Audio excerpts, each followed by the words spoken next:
Hey, what is up, you guys? This is Rob. So you may be wondering, what did I recently do to the Supra that I want to share with you guys? So this is a mod that I think every car needs, not just a Supra, not just a sports car, right? Because let's face it, it is cool to have your car lowered. It is cool to have some new wheels. It is cool to have an exhaust that's so loud that your neighbors 3 doors down with the newborn aren't able to get to sleep at night. But this is the latest thing I drew into this car. Now hear me out, one word. Dash cam. Now, why do you need a dash cam? Well, let's watch this really quick clip. What the fuck? Now, that video you guys just saw was actually me getting into a car accident a couple years ago. Now, that was a pretty eye-opening experience because that's when I realized how important it was, particularly because the driver of the vehicle, they did try to claim, well, they actually tried to claim that I was parked and that I pulled out while he was lane merging. So it was pretty nice to be able to just send an insurance to clip of the video and say, yeah, no, here, you can see exactly what happened. No arguing or anything. You know, I ended up, of course, winning that whole ordeal. I am always surprised when I see a lot of cars don't have dash cams still, especially a lot of nicer cars, a lot of sports cars, a lot of cars that, you know, you see everybody, they spend all this money on paint protection film and all these other ways to protect the car, but not one of the more basic and frankly inexpensive ways to fix it. Okay, you don't need to have a $1,000 dash cam setup to protect the car. Now let's talk a little bit more about the setup I have in my car, my 2021 A91 edition Supra. Alright you guys, this is the 𝗖𝗿cie V1, $99.99 on Amazon. A link to purchase this exact camera is below, as well as the hardwiring kit. Now what is a hardwiring kit? Well, as you can see, one end is a USB, which I do just run along the headliner. Turn that down.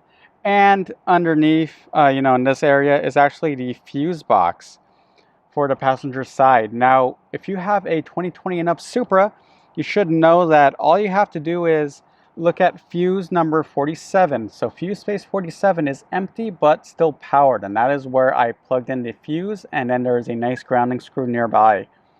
Fuse 47, guys. Here is a fuse diagram. And you'll see right there, fuse 47 is empty. Put the fuse in right there and you will be fine. So there are actually some other different ways you can power them. You know, when I had my 2015 Mustang GT and my 2006 350Z, I actually spliced into the power rear view wiring. That worked out fine. Of course, that's not the neatest looking way. You know, I essentially just cut the wiring open, splice into it, tape it up, and luckily there was always some way to cover it up, or at least to cover most of it up. On my 2017 Forester XT, I did not have the power mirrors. But the wiring for that was still up in the headliner, so I was able to just splice into that power and everything worked out just fine. If you do want to get one of the more expensive options, you know, everybody does love the black view options. They do have a very nice front and rear camera. I'm thinking if I want to try that one out in the future. It's more, I just didn't feel like having to wire up the back and everything. But you can also buy like a nice fancy battery pack for those too. How do those work? So you can set it up where you have, think when you have your cell phone, think the battery packs everyone has. If you are familiar with the Pokemon Go phase, you know all about those battery packs.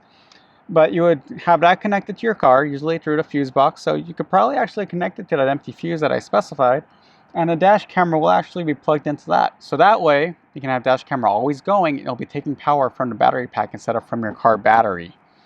So that way, the pack will just get recharged every time you're driving, and then you have a good way to keep the camera going, which is actually still a pretty good way. Overall though, guys, just have some sort of camera, all right? You want to be able to capture an accident that happens to you or to anyone else, any other close calls, or just anything interesting you see on the road. I have a hard drive full of all these random things I've seen, you know, just with my dash camera, and it's just always so fun to go back to them every now and then. I mean, even when I would ride my motorcycle, I always had a GoPro on my helmet. Because if anything happened, you want footage. You want evidence. Like I said in that accident I had, I was so glad I had evidence. And that is why you definitely need one of these. You could go with the cheaper option like I did. Go with the more expensive one. Just have yourself covered. I still can't believe how many cars I see don't have it. You should have one. Just make sure that it's a quality one that won't break on you. I have been using 𝗖𝗿cie cameras for a long time. I believe the oldest one I have is about 4 years old, and that is the one in my Forester, and it's still working just as fine as when it was brand new. And actually, these newer ones are 4K. The one I have in my Forester, the one that captured that Mustang accident that I had shown you, that was an older version. That was only 1080. These new ones are 4K now. I still prefer just to record at 1080p at 60 frames, but it's still nice to have the, the capability if I need it. So yeah, quick breakdown, guys. Before you do anything else to your car, go ahead and buy a dash cam and install it. Usually it's not too hard. If you want to install someone, or I'm sorry, if you want to pay someone to install it, go ahead. But please make sure, have yourself covered, have your car covered. With that, have a good one, you guys.